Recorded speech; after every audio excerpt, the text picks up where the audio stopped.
Драги мои пријатели, сакам да ве поздравам повторно и да ви посакам добре дојде на серијалот насловен Доброто ќе го победи злото.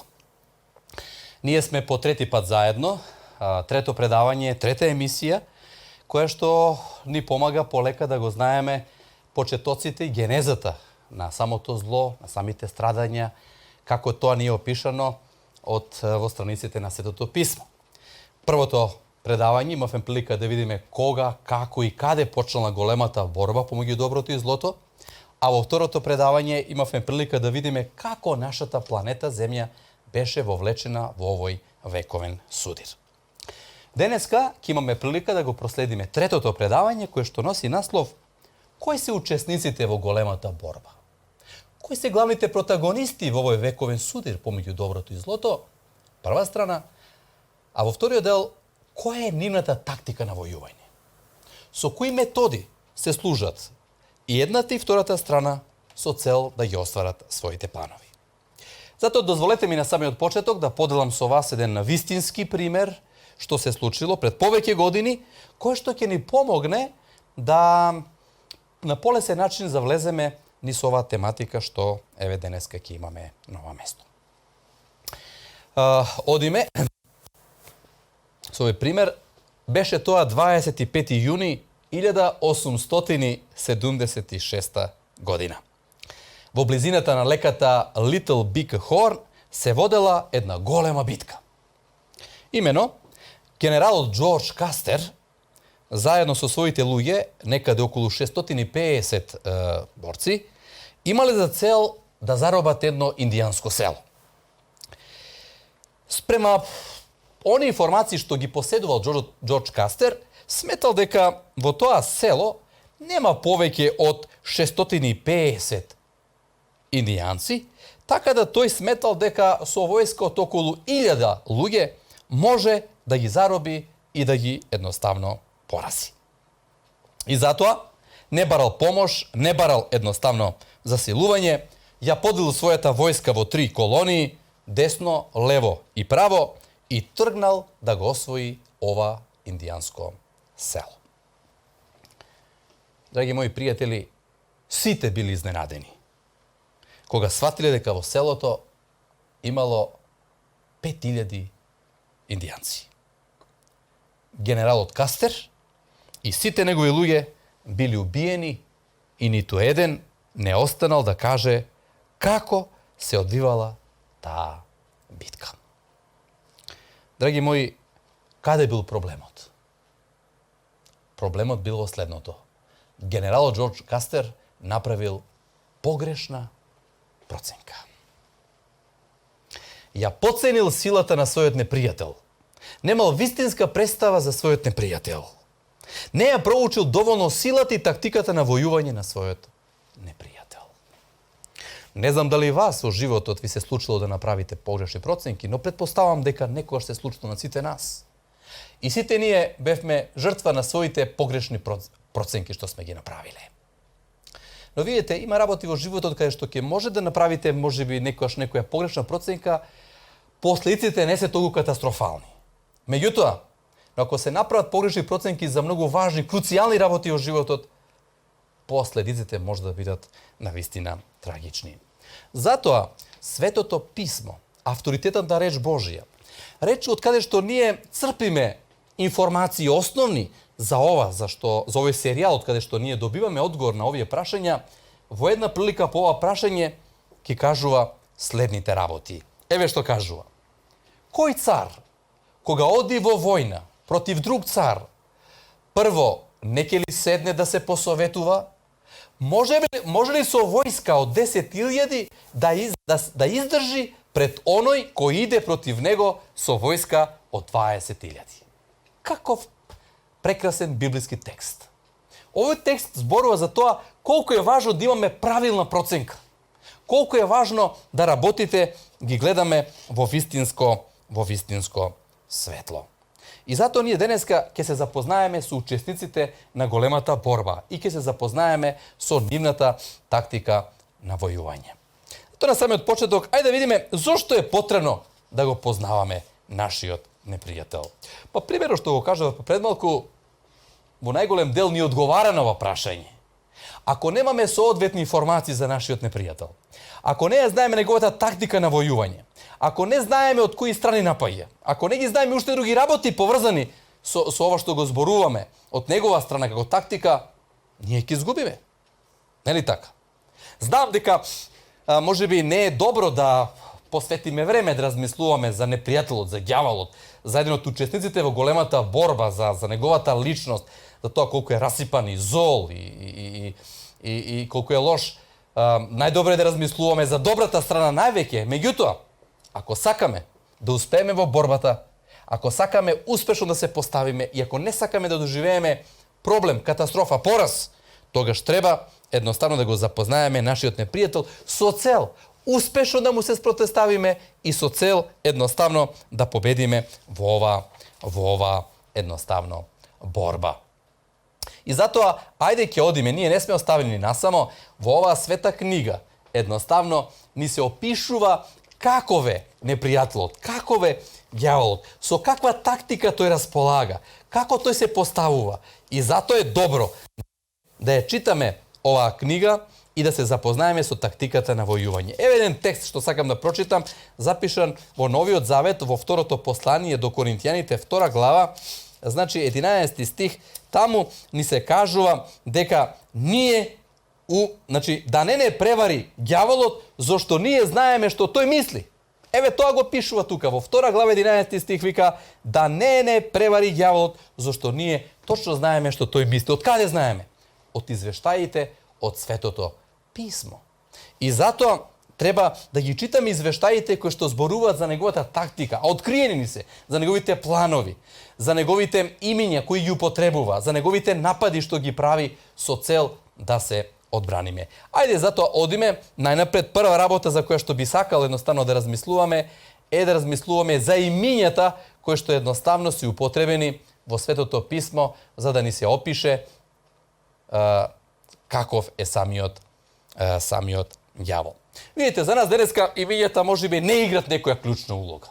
Ставаме име на своји деца, некои наши пријатели, ако барат од нас тоа да го направиме, али можеби нема некоја голема важност. Меѓутоа, во еврејската култура, голем дел од еврејска култура е присутна едноставно во Светото Писмо, имињата едноставно се мощни значењи и тие имаат голема важност. Тие на некој начин ни го откриват карактерот на самата личност. Така да многу работи може да се научиме од имињата што се употребени за ѓаволот во Светото Писмо. Еве тука имаме 4 имиња негови што се запишани, а во следниот слајд ќе споменеме уште имиња негови запишани. Видите, во Библијата имаме многу имиња затоа што од повеќе аспекти Светото Писмо ни го опишува.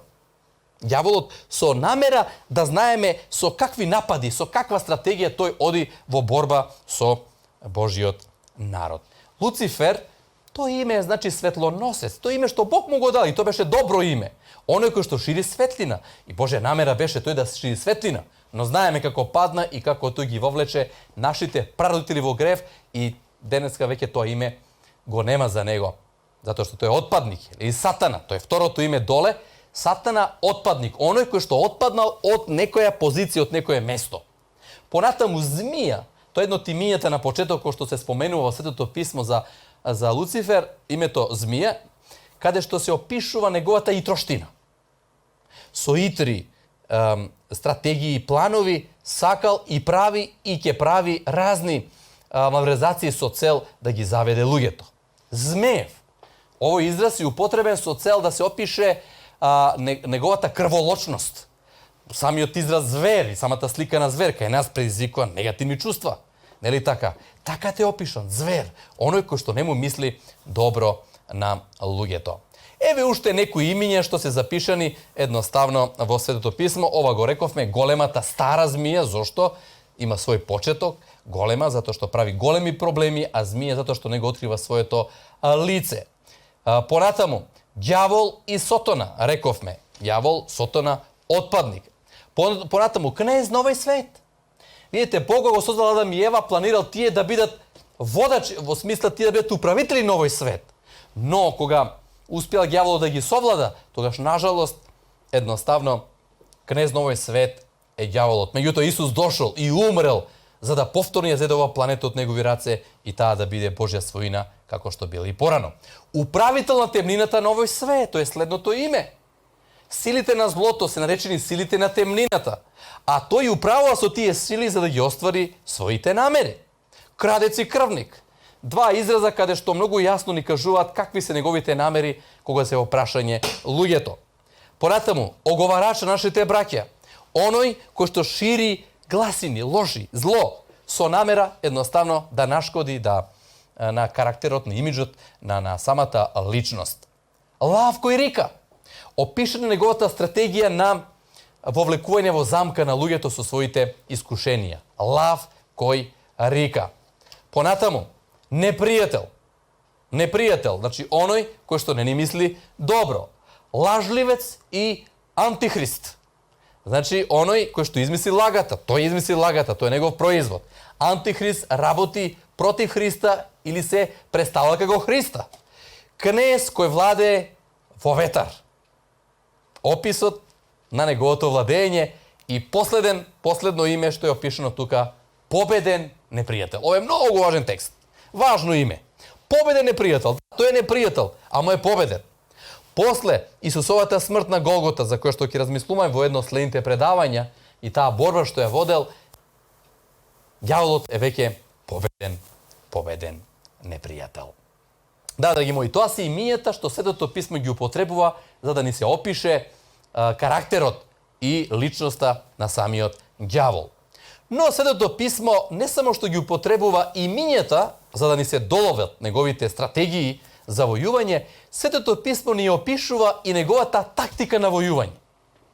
Тој има тактика, тој има систем, тој има начин како тој едноставно се приближува и како тој сака да ги заведе луѓето. Еве продолжение би сакал да кажам нешто за следниве од овие 4 посочени тактики на војување едноставно што ги практикува. Прво, ѓаволот, драги мои, како што тоа видовме од претходното предавање, не го покажува своето вистинско лице. Тој е сокриен непријател. Тоа е прва и основна негова тактика на војување. Тој одлучува да не го покаже своето лице. Во почетокот се користел преку змијата. Во разни ситуации се користи со други медиуми, со цел луѓето да немат вистинска представа за него. Тој никош не се појавува како ѓавол. Всушност, тој се потрудил луѓето да мислат дека тој не постои. И да го замислуваат како некој животно со рогови и со некоја вила. Да, понекогаш многу тешко да се идентификува, затоа што толку изгледа отмено, толку интелигентно, толку успешно и побожно. Еве како еден писател тој тоа го опишал, вика, ѓаволот има импресивни понуди за сите. Значи за сите различно се поставува. Вика, на тинеџерите им нуди романса, на академските граѓани унапредување во професори, на брокерите пари и убави куќи, а на младите одложување на староста. Еве, како тој едноставно се користи како сокриено, преку разни појави, преку разни ситуации, не го покажува своето лице. Втора работа, тој работи преку луѓето. Да, тој најчесто работи едноставно помеѓу човечките суштества.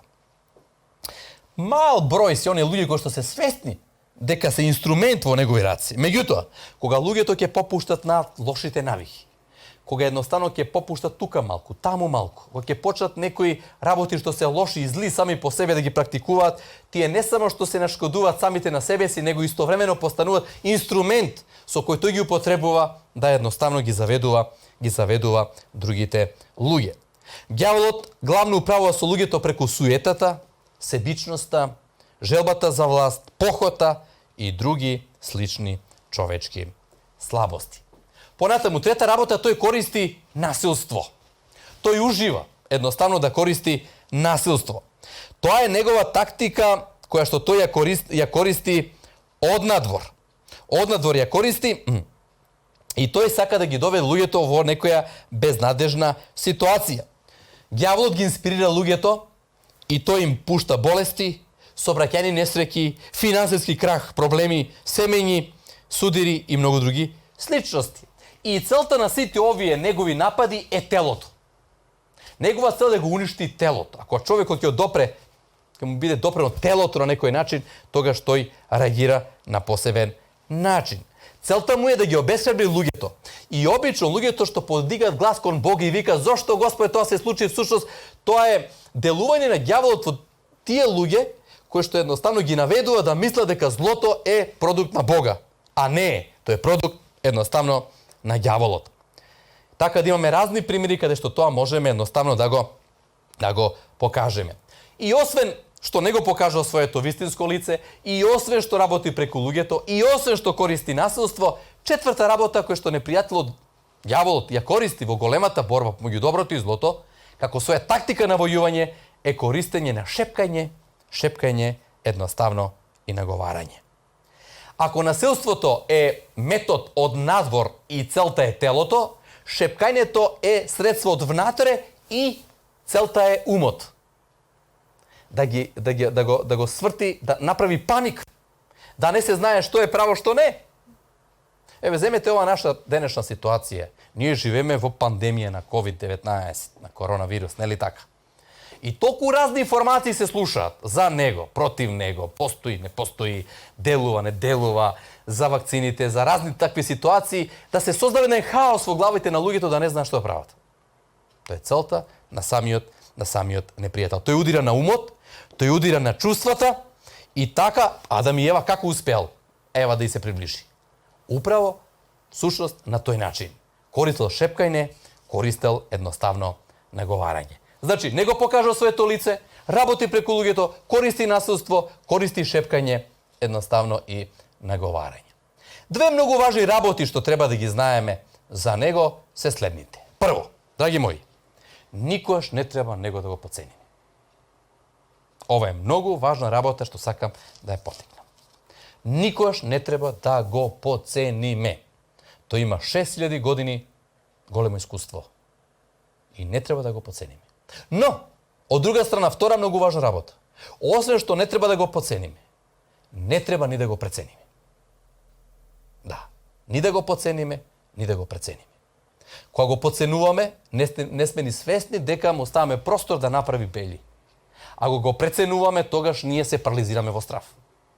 Најдобар начин да не бидеме во ниту едно од овие две крајности е да бидеме пријатели со Бога. Да развиваме разговор со него по пат на молитва и на тој начин ќе бидеме едноставно заштитени. Еве некои од најчестите ѓаволски стратегии што ги нуди со цел едноставно да ги завиде луѓето. Прва работа, вели. Направи го ова само еднаш.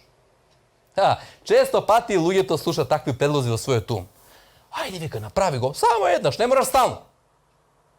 Знае тој човек дека тоа зло, знае дека тоа не е добро. Советот на ѓавол само еднаш. А тоа еднаш ќе повлече втор пат и трет пат и крај нема да има. Никош немојте направите нешто еднаш, што е зло, затоа што тоа едноставно ќе те повлече на втор пат, трет пат. Но ако некој сте направиле, барате покаяние и одете понатаму. Втора стратегија некова е. Ворајте, вика. Зошто, вика, ти толку мислиш? Секој тоа го прави. Ако сите тоа го прават, па и ти можеш да го направиш. Ги мотивира така луѓето да им каже дека тоа што треба да го направат е сосема во ред, дека не е ништо лошо. Но чувајте се од такви врсти наговарање што тој ги прави. Трета работа. Барај ги своите права. Ти си добар, тебе те угнетуваат, тебе те малтретираат, излегувај, протестирај, барај ги своите права. На тој начин тој ги потикнува луѓето едноставно исто така на нешто што ја не зборувам дека човекот не треба значи да биде личност која што ќе размислува рационално и која што нормално треба да внимава што му се прави и нормално има своји барања и све. Меѓутоа, ова во овој негативен контекст, значи во контекст на побуна, барајќи своите права, уздружи се во некој зло, во некој штрајк, во тој правец, значи треба се чуваме од ова негово наговарање. И четврта работа вика, ајде, вика, направи ги тоа. Никој нема да знае. Никој.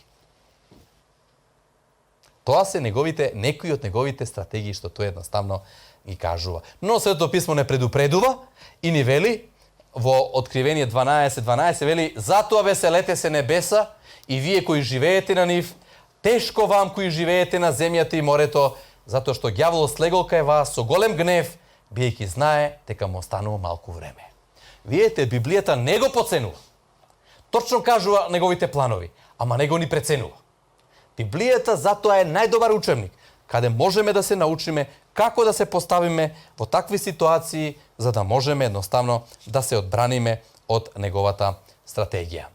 Но дозволете ми сега да одиме на втората страна. Ние досега видовме едната страна. Видовме непријателот, ѓаволот. Ја видовме неговата стратегија на војување. Ги видовме неговите имиња што се употребени во Светото писмо со цел да се опише неговата стратегија. Па видовме 4 работи што ги употребува и некои сугестии што ги предлага на луѓето. Видовме дека не треба да го прецениме, ни да го подцениме, но да бидеме свесни дека тој постои. Но да видиме сега втората страна. Како е таа опишана? Која е стратегија на војување? Кои имиња се употребени едноставно за личноста на Исуса Христа, кој што е представник на доброто во ова голема борба помеѓу доброто и злото. Еден слайд каде што имаме извештаи. Како е опишан во Светото писмо личноста на Исуса Христа? Многу интересно. Можеме да најдеме 365 имиња за Исуса во Светото писмо. И некој кажал за секој ден по едно име. И оно што е интересно, има многу негови ветувања во Светото писмо. Едно најчесто негово ветување е ветувањето не бој се, не плаши се. И една статистика анализа кажува дека такво едно ветување во Светото писмо го има точно 365 пати, колку што има денови во годината. Сакајќи Бог да ни препорача за секој ден по едно такво ветување. И од сите тие имиња што се употребени, може би некојаш и да разговараме за тоа повеќе, едно име посебно излего на површина. Пријател на грешниците. Луѓето денеска сака да бидат пријатели со познати луѓе, со луѓе кои што вредат и важат за некој нешто, за да имаат некоја корист. А Исус бил наречен пријател на грешниците. А сите сме ние грешници. Исус сака да биде твој и мој пријател. И еве неговата тактика на војување што тој едноставно ја има. Прва работа што сакам да ја спомнам, значи, во ова е милоста. Милоста е нешто прекрасно, нешто фантастично што Бог ја има. Кога би ја немал ова особина, никој од нас едноставно не би останал жив. Во Светото писмо пишува: заради милоста Твоја, Боже мој, ние сме живи. Ки изгибевме, вика, да не беше милоста Твоја. Бог е познат по својата милост. И благодарение на таа милост, навистина сме ние денеска едноставно живи. Хвала му на Господа што има таков однос, таква војување, таков арсенал, тактика на војување, што така едноставно им приоѓа на луѓето да со добри, позитивни методи да ги привлечи да покаже колку ги сака. Ако веќе зборуваме за сакањето, за љубовта, тоа е суштинска особина на Бога. Библијата вели: кој не го познава Бога, кој нема љубов, не го познава Бога, затоа што Бог е љубов. Бог е љубов. Тоа е главно обележе на Божиот карактер. Целокупниот план на спасение да го врати човекот од злото е базирано на љубовта. Всушност, љубовта е основен, драги мои пријатели, двигател на се она што Бог прави за човекот. И таа е основен услов за живот. Без љубов нема едноставно ни вистински живот.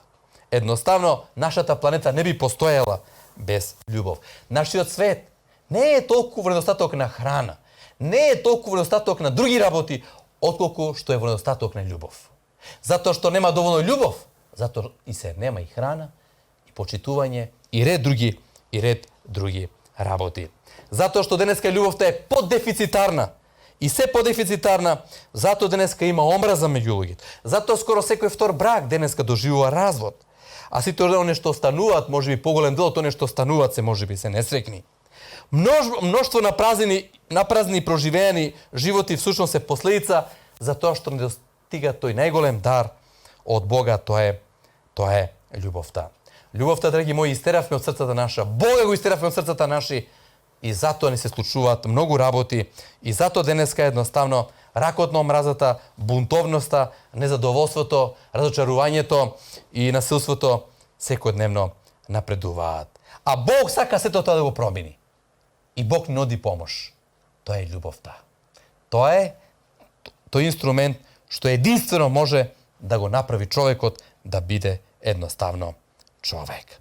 И всушност извештајот за променените животи, само да кажам и тоа, Библијата, освен што е книга за Бога, освен што ни дава патоказ како да дојдеме до Бога, освен што ни дава информации за големата борба помеѓу доброто и злото, освен што ни дава многу други информации, Библијата е извештај на луѓе што се променети. Библијата е извештај за променети животи. А знаете ли како сте тие луѓе биле променети? И што било причина да тие луѓе бидат променети? Љубовта. Љубовта едноставно ги променила тие луѓе. Понатаму, сожалување, сочувство. Тоа е следна карактеристика едноставно што како арсенал, како тактика на војување што Исус има. Видите, ѓаволот користи насилство, користи омраза, користи шепкање, користи едноставно зло, а Бог користи позитивни работи. Сочувство, сожалување. Кога ги читаме Евангелијата и извештајот за Христовиот живот, гледаме колку е тој полн со сочувство. Немало ситуација каде што тој не помогнал во исцелување на луѓето. Кај него доаѓале разни луѓе со разни болести. И оние што не гледали, и оние што не слушали, и оние што не зборували, и оние што имале губа, најтешка болест како рак денеска во денешно време. Да, рак. И ред други работи, Исус ги исцелувал. Сочувство. Замислете на ситуација, тури извештајот имаме во Библијата извештај каде што Исус луѓе кои што умреле ги воскреснал. 3 такви извештаи имаме.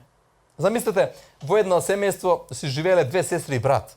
А тој брат го водел тоа семејство, не пишува дали имале татко и мајка, веројатно починати, сами живееле тука и замислете таква ситуација, братот заболе.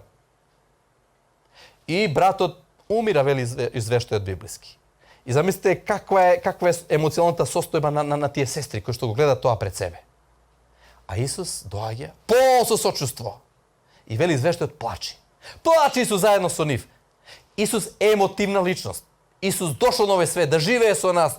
Тој бил во нашите чевли и тој знае како е.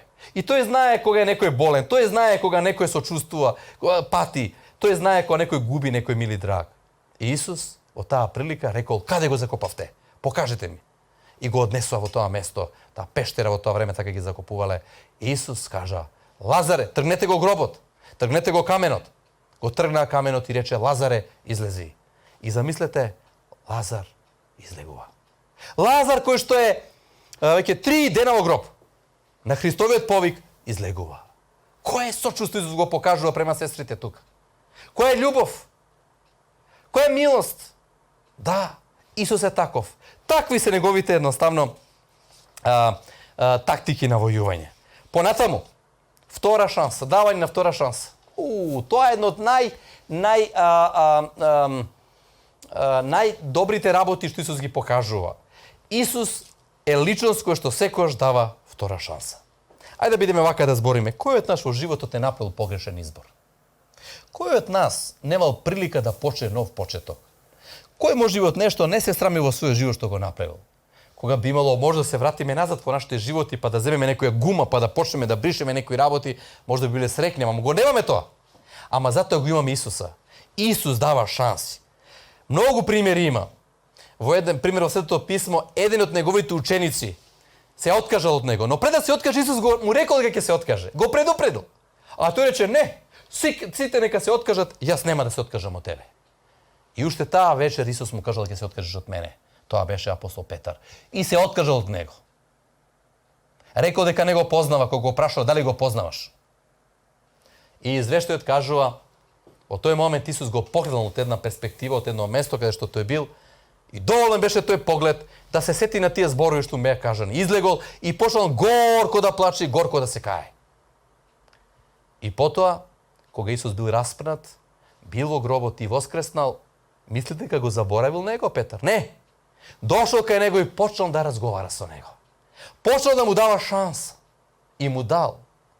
И Петар ја прифатил ова шанса. И останал верен. Се вратил, се покајал. Драги мои, ова е еден пример. Дека може Бог и тебе и мене да не даде шанса. Можеме да паднеме. Можеме ние како Адам и Ева кои што паднали, ред многу други што грешеле. Кои што ѓаволот ја употребил својата стратегија да ги тргне од Господа. Може и ние да погрешиме. Грешни сме правеле грев, може да и правиме, а може да и ќе правиме. Ама Бог е тука да ни каже: "Синко мој, еве ти рака. Ајде, повели. Имам план за тебе. Имам едноставно решение за тебе." Исус е спремен да ти даде едноставно шанса и за тебе. Дозволете ми, драги мои, во положение, во втори дел пред крајот, да поделам со вас многу нешто практично. Имам две писма што сакам да прочитам.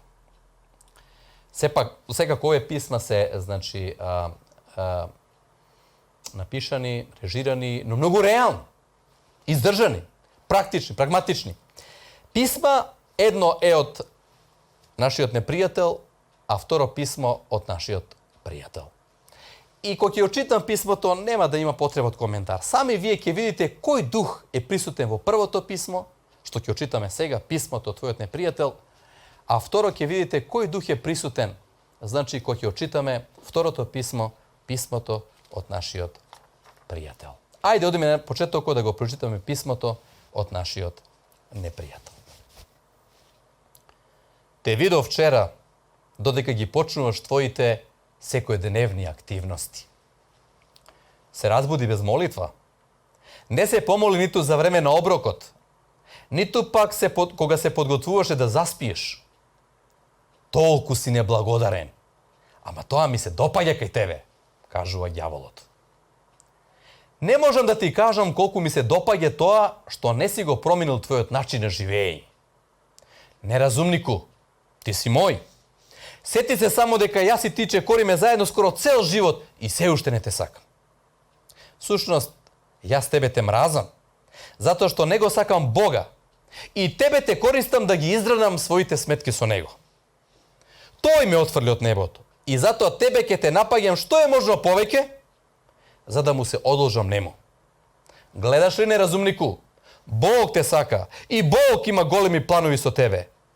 Но ти си го предал својот живот за мене и јас од твојот живот ќе направам вистински пекол. Така да два пати ќе бидеме заедно. Тоа навистина ќе го повреди Бога. Благодарение на тебе, јас на Бога навистина ќе му покажам кој е шеф во твојот живот.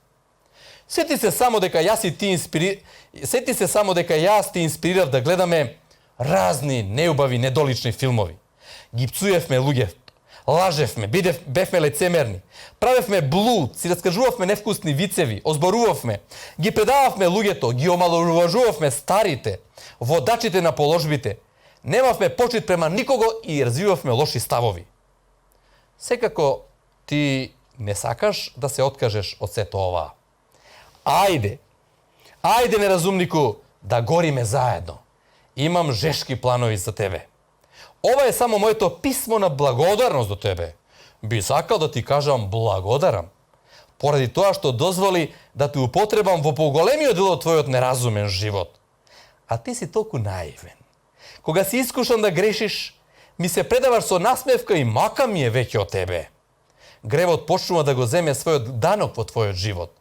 Изгледаш 20 години постар, а мене ми е потребна млада крв. Зато оди напред и поучувај ги своите деца како да грешат. Се што треба да направиш е да пушиш, пиеш, да лажеш, да се коцкаш, да зборуваш и да живееш што е можно посебичен живот. Тоа ѓаволот го кажува. Сето тоа прави го во присуство на своите деца и тие ќе те следат во тоа. Па неразумнику, сега треба те пуштам да си одиш, но еве ме мене повторно за неколку секунди. Да си паметен, би се тргнал на страна за да се молиш за своите гревови и остатокот од твојот живот да го живееш за Бога. Но немам таква природа кај себе да те предупредам. Но да се биде на твои години и понатаму да се греши, станува многу смешно. Немој погрешно да ме разбереш. Се уште те мразам и ќе те мразам. Твојот непријател, ѓаволот. Драги мои, треба ли коментар? Еве го, еве неговата стратегија на делување. Тоа е писмото од нашиот непријател. Но фала на Господа што имаме уште едно писмо.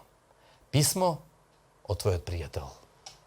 Ја би сакал да го прочитам ова писмо и внимателно да слушаме што сака да ни порача. Писмо од твојот пријател. Навистина морав да ти го напишам ова писмо и да ти кажам колку те сакам и колку навистина ми значиш. Вчера те видов како се шеташ и како се смееш со твоите пријатели. Се надевав дека наскоро ќе посакаш и мене да ме повикаш, заедно да шетаме. Затоа, како што наближуваше к вечерината, небото го украсив со прекрасен залез и ти испратив тивок ветар да те освежи. Јас те чекав, но ти не ме повика. Сепак продолжив и понатаму да те сакам. Додека те наблюдував како спиеше минатата ноќ, имав голема желба да те погалам. Ти ја оставив својата месечина и моите звезди да ти ја направат ноќта помилна и сонот уште посладок. Но ти на тоа не помисли. Толку сакав да те утешам. Следниот ден само за тебе мугрите ги заруменив. Но ти се разбуди многу доцна, на брзина замина на работа и не ме ни примети.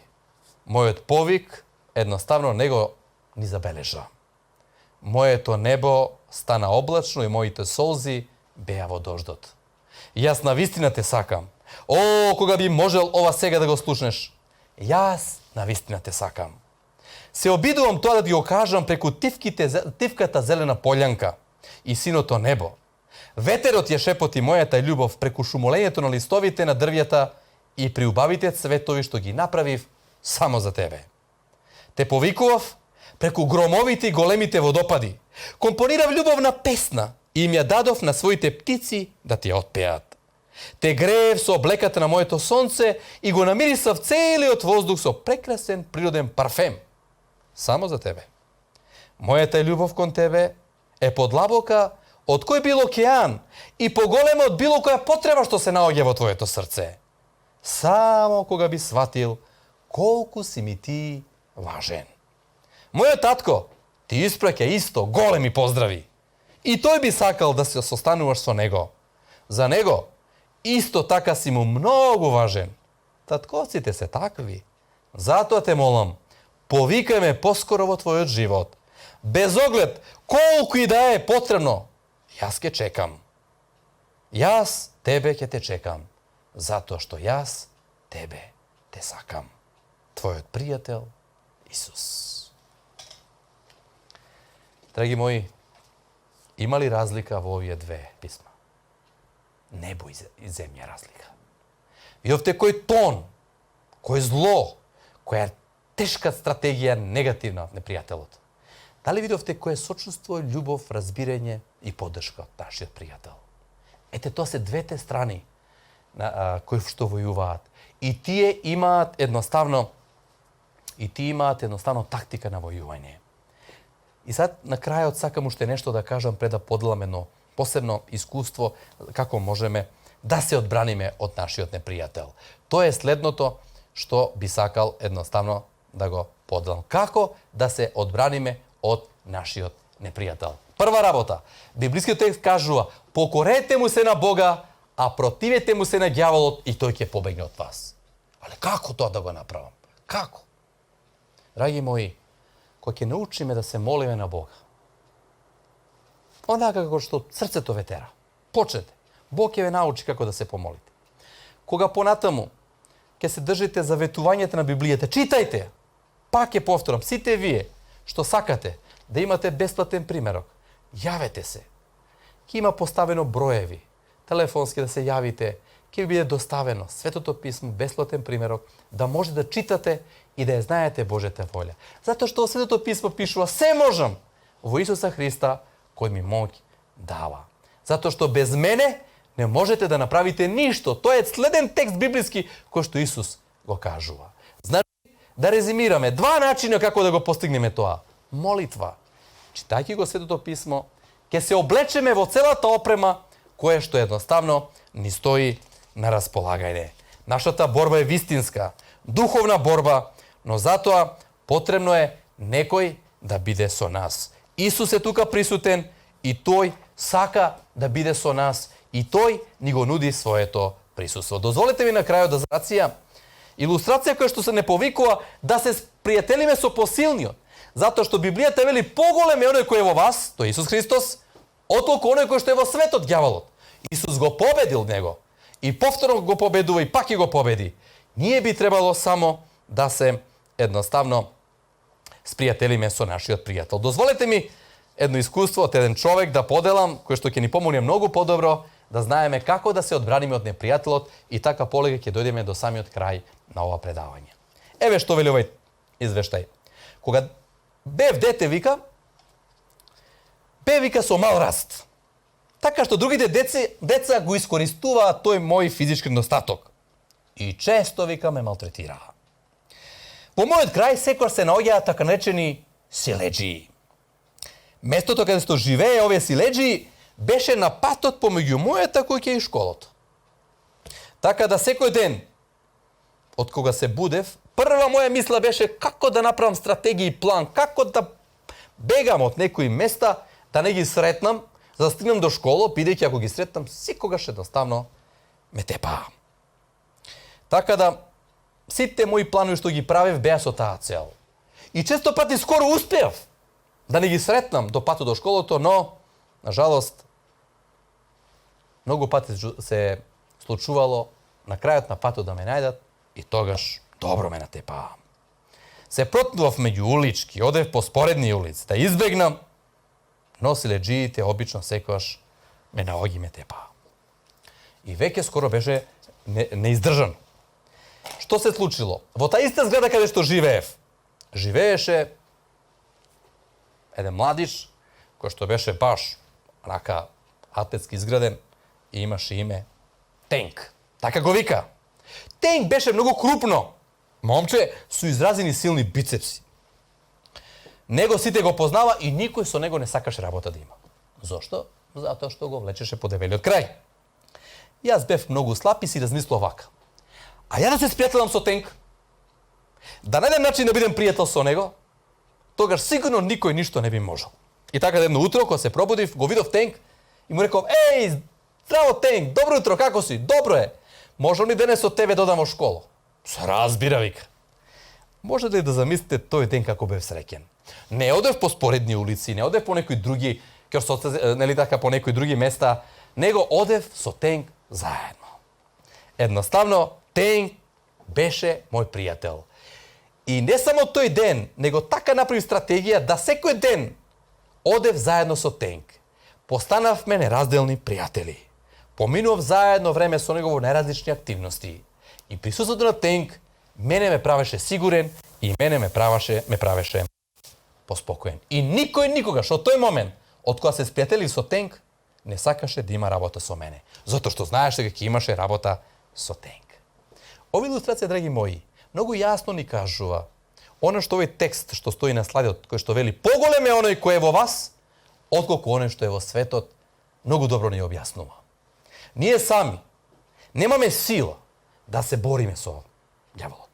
Меѓутоа, кога ќе се поврзиме со Исуса, кој што е последен од него, тогаш тој никош ништо не може да направи. Тогаш не треба да бегаме, не треба да се криеме, затоа што Исус ќе се бори заедно со нас.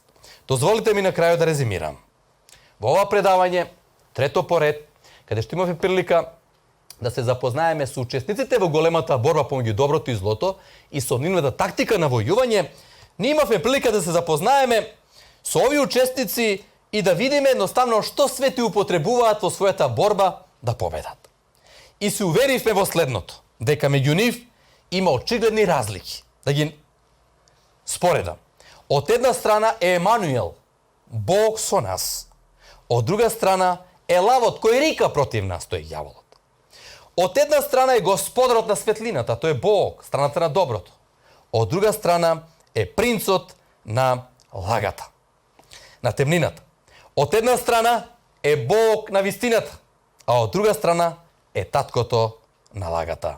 Христос наспроти антихристот. Еден е пастир, тој е Христос, а другиот е волк, така ни вели извештајот. Нивното несогласување е премногу длабоко, премногу различно, премногу спротивно за да дојде до некое примирие меѓу нив. Затоа што едната страна е сосема добра, а другата страна е сосема лоша и зла. И меѓу нив нема неутрална почва. Така да и ние, како луѓе, не можеме, драги мои, да бидеме неутрални. Едноставно, ние или сме на едната, или сме на другата. Ако не избереме добрата страна, ние автоматски одиме на таа друга страна. Исус победил, Исус има решение, Исус има план. Борбата се води денес за тебе и за мене. Бог прашува, а твојата вечна и мојата вечна иднина зависи од тоа во чии раце ќе го даваме нашиот живот. Ве повикувам да размислете и да својот живот го предадеме во раците на оној што ни мисли добро, а тоа е Бог, страната на добро, нашиот Спасител Исус Христос. Ве поздравувам, ми беше задоволство и да го проследиме заедно ова предавање, да го имаме, да размислуваме за овие работи, ве повикувам и на следните предавања, така да го следиме патот на ова голема борба на доброто и злото, но на крајот да направиме вистински избор, да бидеме на страната на доброто. Ве поздравувам и се гледаме во следна прилика. Поздрав!